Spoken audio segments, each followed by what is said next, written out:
ਖੇਡ ਆ। ਸ਼ਰਮਾ ਜੀ, ਅਗਲੀ ਖਬਰ ਦੇ ਵੱਲ ਵਧੀਏ ਤੇ ਗੱਲ ਕਰੀਏ ਅੱਜ ਕੱਲ੍ਹ ਵੈਸੇ ਜੇ ਗੱਲ ਕਰਦੇ ਹਾਂ ਮਹਿੰਗਾਈ ਇੰਨੀ ਹੈ, ਭਾਵੇਂ ਇੱਥੋਂ ਦੀ ਗੱਲ ਕਰ ਲਓ, ਭਾਵੇਂ ਕੈਨੇਡਾ ਦੀ ਗੱਲ ਕਰ ਲਓ ਤੇ ਭਾਵੇਂ ਪੰਜਾਬ ਦੀ ਗੱਲ ਕਰ ਲਓ, ਮਹਿੰਗਾਈ ਬਹੁਤ ਜ਼ਿਆਦਾ ਹੈ। ਅਗਲਾ ਕਹਿੰਦਾ 100 ਦਾ ਨੋਟ ਤਾਂ ਛੱਡੋ, 500 ਦੇ ਨੋਟ ਦਾ ਵੀ ਨਹੀਂ ਕੁਛ ਬਣਦਾ। ਪਰ ਜਿਨ੍ਹਾਂ ਨੇ ਬਣਾਉਣਾ ਉਹ ਕਹਿੰਦੇ 10 ਦੇ ਨੋਟ ਤੇ ਵੀ ਬਣਾਈ ਜਾਂਦੇ ਆ। ਚਲਾਣ ਤੋਂ ਬਚਣ ਦੇ ਲਈ ਕਹਿੰਦੇ ਕਾਗਜ਼ਾਂ ਦੀ ਨਹੀਂ, ਬਲਕਿ 10 ਰੁਪਈਆਂ ਦੇ ਨੋਟ ਦੀ ਲੋੜ ਪੈਂਦੀ ਹੈ। ਬਿਲਕੁਲ ਪ੍ਰਵੀਨ ਜੀ, ਪਿਛਲੇ ਦਿਨੀ ਤੁਹਾਡੇ ਧਿਆਨ ਚ ਆਇਆ ਹੋਣਾ ਕਿ ਕਰਪਸ਼ਨ ਦੇ ਮਾਮਲੇ ਦੇ ਵਿੱਚ ਲੁਧਿਆਣਾ ਖੇਤਰ ਤੋਂ ਆਰਟੀ ਨਰਿੰਦਰ ਸਿੰਘ ਧਾਲੀਵਾਲ ਹੋਰਾਂ ਨੂੰ ਮਤਲਬ ਜੀ। ਗ੍ਰਿਫਤਾਰ ਕੀਤਾ ਜਾਂਦਾ ਹੈ ਨਾ, ਉਹਨਾਂ ਦੇ ਖਿਲਾਫ ਕਾਰਵਾਈ ਸ਼ੁਰੂ ਹੁੰਦੀ ਹੈ। ਤੇ ਉਹ ਉਸ ਮਾਮਲੇ ਦੇ ਵਿੱਚ ਤੱਥ ਸਾਹਮਣੇ ਆਉਂਦੇ ਨੇ ਕਿ ਜੀ ਜਿਹੜੀ ਰਿਪੋਰਟ ਤਿਆਰ ਕੀਤੀ ਗਈ ਹੈ ਚਲਾਨ ਪੇਸ਼ ਹਾਂਜੀ। ਕਰਨ ਲਈ, ਸਾਰਾ ਕੁਛ ਲਈ, ਉਹਦੇ ਵਿੱਚ ਇਹ ਤੱਥ ਸਾਹਮਣੇ ਆਉਂਦੇ ਨੇ ਕਿ ਜੀ ਕਹਿੰਦੇ ਜੀ ਕਿ 10 ਦੇ ਨੋਟ ਦਾ ਖੇਡ ਬਹੁਤ ਬੜਾ ਚੱਲਦਾ। ਅਸਲ 'ਚ ਕਹਿੰਦੇ ਕਿ ਜਿਹੜੀਆਂ ਟਰਾਂਸਪੋਰਟ ਫਰਮਾਂ ਨੇ, ਉਹਨਾਂ ਨੇ ਠੀਕ ਹੈ। ਆਪਣਾ ਮਾਲ ਲੰਘਾਉਣਾ ਹੁੰਦਾ ਹੈ, ਨਿੱਤ ਦਿਨ ਦਾ ਇਹ ਘਸਮਾਨ ਹੁੰਦਾ, ਇਸ ਲਈ ਉਹ ਸਵੇਰੇ ਜਾ ਕੇ ਹੀ ਮੱਥਾ ਟੇਕ ਕੇ ਆਉਂਦੇ ਨੇ।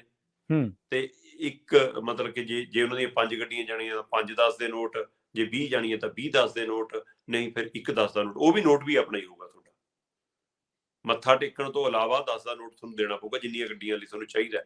ਫਿਰ ਠੀਕ ਉਹ ਹੈ। 10 ਦੇ ਨੋਟ ਦੇ ਉੱਤੇ ਕਹਿੰਦੇ ਕਿ ਸੰਬੰਧਿਤ ਅਧਿਕਾਰੀ ਤਰੀਕ ਪਾ ਕੇ ਇੱਕ ਲੀਕ ਹੂੰ। ਇਹੀ ਜਿਹੀ ਮਾਰਦਾ ਜਿਹੜਾ ਕੋਡ ਵਰਡ ਹੁੰਦਾ ਉਸ ਦਿਨ ਦਾ, ਜੀ। ਕਿ ਇਹ ਨੋਟ ਅੱਜ ਭਾਈ ਮੇਰੇ ਤੋਂ ਸਾਈਨ ਕਰਾਇਆ ਗਿਆ। ਸੋ ਹੂੰ। ਉਹ ਨੋਟ ਫਿਰ ਕਹਿੰਦੇ ਕਿ ਆਪਣੀ ਫਾਈਲਾਂ 'ਚ ਰੱਖ ਲੈਂਦੇ ਨੇ, ਉਹ ਜਿਹੜਾ ਮਾਲ ਲੈ ਕੇ ਜਾ ਰਹੇ ਨੇ, ਚਾਹੇ ਉਹ ਚੌਲ ਨੇ, ਚਾਹੇ ਉਹ ਅਨਾਜ ਹੈ, ਚਾਹੇ ਉਹ ਕੋਈ ਢੋਆ ਢਵਾਈ ਕੁਛ ਹੋਰ ਹੈ।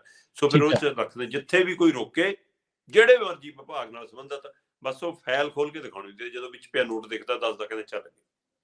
ਹੂੰ। ਸੋ ਠੀਕ ਹੈ। ਆਹ ਤਾਂ ਇਹ ਪਹਿਲਾਂ ਵੀ ਚੰਡੀਗੜ੍ਹ ਦੇ ਵਿੱਚ ਇਹ ਮੀਡੀਆ 'ਚ ਵੀ ਨਸਰ ਹੋ ਚੁੱਕਿਆ ਸੀ ਕਿ ਕਈ ਵਾਰ ਬੰਦਾ ਜਦੋਂ ਚੰਡੀਗੜ੍ਹ 'ਚ ਦਾਖਲ ਹੁੰਦਾ ਤਾਂ ਉਹਦੀ ਗੱਡੀ ਨੂੰ ਟ੍ਰੈਫਿਕ ਪੁਲਿਸ ਵਾਲੇ ਰੋਕ ਲੈਂਦੇ ਨੇ, ਤੇ ਹੂੰ। ਕੁਝ ਟ੍ਰੈਫਿਕ ਪੁਲਿਸ ਵਾਲਿਆਂ ਨੇ ਆਪਣੇ ਆਪਸ 'ਚ ਤਾਲਮੇਲ ਨਾਲ ਗਰੋਹ ਬਣਾਏ ਹੋਏ ਨੇ, ਤੇ ਹੂੰ। ਉਹ ਹੂੰ। ਕਹਿੰਦੇ ਕਿ ਬੰਦੇ ਤੋਂ ਸੇਵਾ ਪਾਣੀ ਲੈ ਲੈਂਦੇ ਸੀ। ਹੂੰ।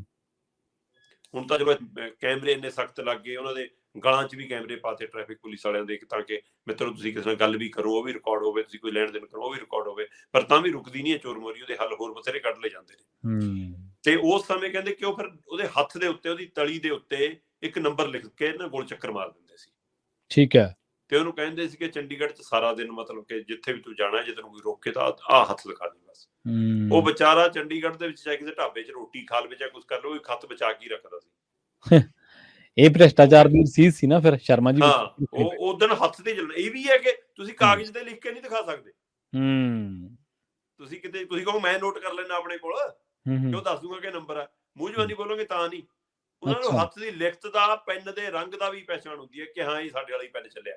ਹੂੰ। ਸੋ ਇਸ ਲਈ ਅਜਿਹੇ ਕੋਡ ਚੱਲਦੇ ਨੇ, ਪਹਿਲਾਂ ਤੋਂ ਆਪਾਂ ਨੂੰ ਪਤਾ ਹੈ, ਇਹ ਸਿਸਟਮ 'ਚ ਹੈਗੇ ਨੇ। ਪਰ ਇਹ ਹੁਣ ਲਗਾਤਾਰ ਜਿਸ ਤਰ੍ਹਾਂ ਦੇ ਮਾਮਲੇ ਖੁੱਲ ਰਹੇ ਨੇ, ਪੁਰਾਣੇ ਮਾਮਲਿਆਂ ਦਾ ਕੱਪੜੇ ਖੁੱਲ ਰਹੇ ਨੇ, ਇੱਥੇ ਇਹ ਕਿੰਨਾ ਕੁਛ ਮਤਲਬ ਸਾਹਮਣੇ ਆਉਂਦਾ ਰਿਹਾ ਕਿ ਮੋਟਰਸਾਈਕਲਾਂ ਦੇ ਨੰਬਰ, ਸਕੂਟਰਾਂ ਦੇ ਨੰਬਰ, ਗੋਦਾਮਾਂ ਵਾਲੇ ਟਰੱਕਾਂ ਦੇ ਬਣਾ ਕੇ ਉਹ ਲੰਘਾਏ ਜਾਂਦੇ ਰਹੇ। ਸੋ ਇਸ ਲਈ ਉਸੇ ਤਰ੍ਹਾਂ ਦਾ ਆਹ ਮਾਮਲਾ ਬਹੁਤ ਵੱਡਾ ਖੜਾ, ਚਾਹੇ ਉਹ ਭਾਰਤ ਭੂਸ਼ਣ ਆਸ਼ੂ ਦੀ ਗੱਲ ਹੋਵੇ, ਚਾਹੇ ਮਨਪ੍ਰੀਤ ਬਾਦਲ ਵਾਲਾ ਪਹਿਲੂ ਹੋਵੇ, ਚਾਹੇ ਉਹ ਤੋਂ ਪਹਿਲੇ ਮੰਤਰੀਆਂ ਵਾਲੇ ਪਹਿਲੂ ਹੋਣ, ਚਾਹੇ ਪਹਿਲੀਆਂ ਸਰਕਾਰਾਂ ਵਾਲੇ ਅਕਾਲੀਆਂ ਕਾਂਗਰਸੀਆਂ ਦੀ ਸਰਕਾਰਾਂ ਦੇ ਪਹਿਲੂ ਹੋਣ। ਸੋ ਇਸ ਲਈ ਮੌਜੂਦਾ ਸਰਕਾਰ ਮੂਹਰੇ ਜਿੱਥੇ ਇਹ ਸਾਰੇ ਸਿਸਟਮ ਨੂੰ ਨੱਥ ਪਾਉਣ ਦੀ ਚੁਣੌਤੀ ਆ, ਉੱਥੇ ਆਪਣੇ ਆਪ ਨੂੰ ਵੀ ਧਿਆਨ 'ਚ ਰੱਖਣ ਦੀ ਲੋੜ ਆ ਕਿ ਕੱਲ ਨੂੰ ਕੋਈ ਹੋਰ ਆਊਗਾ, ਤੁਹਾਡੀਆਂ ਫਾਈਲਾਂ ਵੀ ਫਰੋਲੀਆਂ ਜਾਣਗੀਆਂ, ਤੁਹਾਡੇ ਦਸਤਾਵੇਜ਼ ਵੀ ਫਰੋਲੇ ਜਾਣਗੇ। ਸੋ ਇਸ ਲਈ ਜਿਹੜਾ ਇਹ ਕੱਟੜ ਇਮਾਨਦਾਰੀ, ਮਤਲਬ ਇਮਾਨਦਾਰੀ ਹੁੰਦਾ, ਕੱਟੜ ਇਮਾਨਦਾਰੀ ਵਾਲਾ, ਫਿਰ ਤੁਹਾਡੇ ਤੇ ਉਨਾ ਹੀ ਪੈਮਾਨਾ ਵੀ ਕੱਟੜ ਚੈਕਿੰਗ ਵਾਲਾ ਹੀ ਹੋਊਗਾ। ਫਿਰ ਇਹ ਵੀ ਇਹਨਾਂ ਨੂੰ ਧਿਆਨ ਰੱਖਣ ਦੀ। ਹੂੰ। ਜੀ, ਜੀ।